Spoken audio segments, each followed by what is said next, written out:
Jadi begini ceritanya. Mbah Tar ini salah satu orang yang terkaya di kampung itu. Sawahnya banyak, tanah pekarangannya itu juga banyak. Bahkan hampir tanah yang ada di kampung itu miliknya Mbah Tar, sebagian besar lah ya. Nah, Mbah Tar ini kesehariannya itu ke pasar. Dia jualan di pasar, jualan pakaian dan kain batik. Kain batik buat ibu-ibu ataupun mbah-mbah zaman dulu, jarit kayak gitulah. Lah, Mbah Tar ini serumah sama anaknya dan suaminya juga. Tapi aku agak lupa tuh nama anaknya dan nama suaminya itu siapa. Nah, di kalangan masyarakat kampung situ, Mbah Tar itu memang terkenal kaya. Tapi orang-orang di kampung itu menilai bahwa kekayaan Mbah Tar itu karena pesugihan.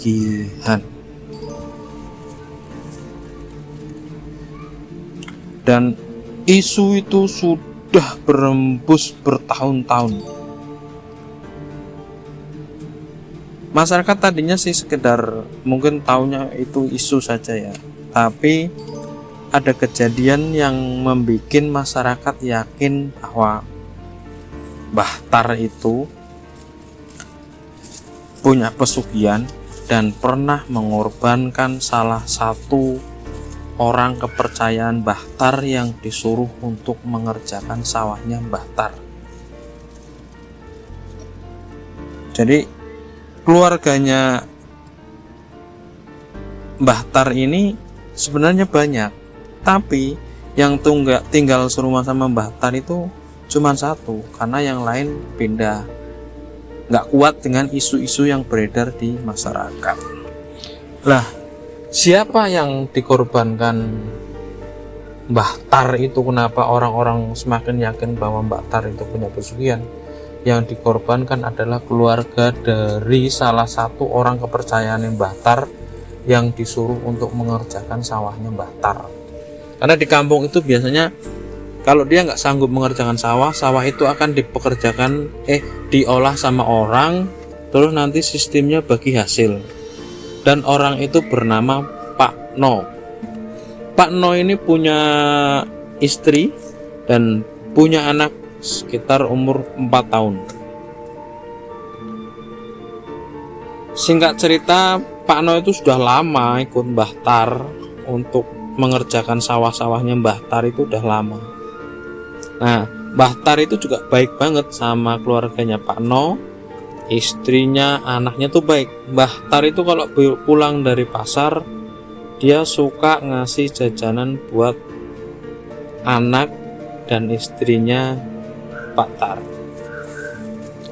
Nah, suatu hari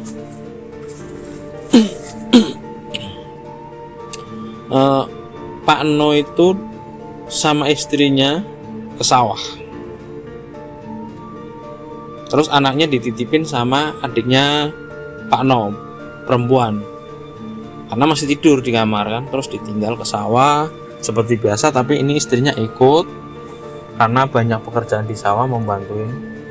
Nah, akhirnya ke sawah lah Pak No sama istrinya buat nyabutin rumput yang ada di sawahnya itu. Nah, pas lagi nyabutin rumput itu jaraknya agak jauh, Pak No sama istrinya agak jauh. Tahu-tahu istrinya Pak No itu teriak-teriak histeris, kayak orang kesurupan, kayak orang ketakutan melihat sesuatu ya. sambil duduk di pemetang sawah, antara satu sawah dan satu yang lain itu dia duduk di situ, tapi sambil teriak, wah ketakutan itu istrinya Pak No. Pak No lari nyamperin istrinya, ditanya kenapa, dan tahu-tahu istrinya pingsan. Karena Pak No panik, dia manggilah teman-temannya yang masih di sekitar situ, di sawah situ. Dipanggillah teman-temannya untuk dimintai tolong mengangkat istrinya Pak No itu dibawa ke rumah. Nah, terus dibawalah ke rumah sama Pak No itu. Lah, pas nyampe rumah, ditidurin di kursi itu, dipeganglah tangannya istrinya itu sama Pak No. Itu tangannya sudah dingin semua, sudah nggak bernapas, dan istrinya Pak No itu meninggal. Nah, yang bikin aneh itu istrinya, mukanya Pak No itu membiru, dan di lehernya itu kayak ada bekas cekikan, jadi memar biru kayak gitu. Orang-orang di situ juga bingung kan, ini kenapa kok nyampe seperti ini. Lah, pas lagi orang itu ngurusin ibunya, adiknya Pak No itu yang perempuan tuh inget kalau anaknya Pak No yang dititipin sama dia itu tidur di kamar. Nah, adiknya Pak No itu terus ke kamar, dan betapa kagetnya ketika mau dibangunin itu, adiknya Pak No tuh ngelihat kalau anaknya Pak No itu juga sudah meninggal dan kondisinya sama seperti ibunya, dengan wajah yang membiru dan ada bekas memar cekikan di lehernya. Nah, itulah gempar kan satu kampung dengar berita itu, ada orang meninggal dari sawah, dan pas nyampe rumah anaknya juga yang baru berumur 4 tahun itu ikut meninggal juga. Jadi desas-desusnya rame itu. Pak No pingsan karena melihat buah hatinya dan istrinya meninggal secara bersamaan. Nggak kuat dia melihatnya. Udah ditenangin sama masyarakat di situ. Akhirnya karena sudah siang, tadinya mau dibawa ke rumah sakit, tapi karena diperiksa di bidan itu, ada yang bidan desa datang itu karena memeriksa emang dua-duanya sudah meninggal, akhirnya nggak jadi dibawa ke rumah sakit. Ya udah, atas kesepakatan bersama istrinya Pak No dan anaknya ini harus segera dimakamkan. Karena di kampung saya itu jarang ada yang dimakamkan sampai malam kayak di kampung-kampung lain, itu enggak. Jadi kalau meninggal ya udah secepatnya segera dimakamkan sebisa mungkin sebelum maghrib. Ya udah, akhirnya disiapkan alat-alatnya, jenazah dimandikan dua-duanya, dikasih kain kafan, disolati, akhirnya dimakamkan. Ibu dan anak ini dimakamkan satu liang lahat, bareng-barengan, berdampingan. Dan Pak No di situ sangat terpukul, sangat sedih karena anak semata wayangnya juga ikut meninggal bareng ibunya. Dan yang bikin rame, mencekam lagi, banyak isu yang berseliweran di kampung itu bahwa arwah dari anak Pak No dan istrinya itu gentayangan.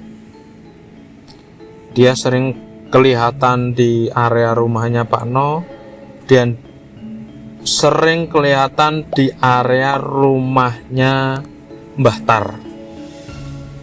Jadi karena di depan Mbah Tar itu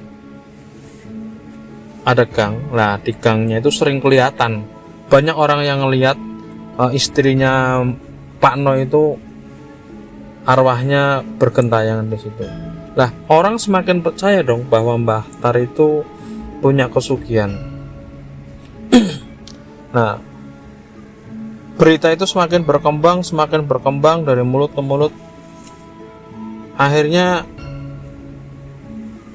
banyak masyarakat yang menilai bahwa istrinya Pak No dan anaknya Pak No itu meninggal karena buat tumbal. Sebenarnya ceritanya tuh masih ada pesugihan apa yang Mbah Tar lakukan dan kesaksian dari anak-anaknya Mbah Tar langsung. Tapi karena saya masih ada acara, jadi kita tutup dulu video ini. Cerita ini kita sambung besok lagi. Terima kasih buat teman-teman yang sudah mendengarkan cerita saya. Jangan lupa like, comment, and subscribe, dan bagikan ke teman-teman cerita ini. Semoga bermanfaat. Bahwasanya tidak ada setan memakan manusia. Yang ada manusia mati karena takut sama setan.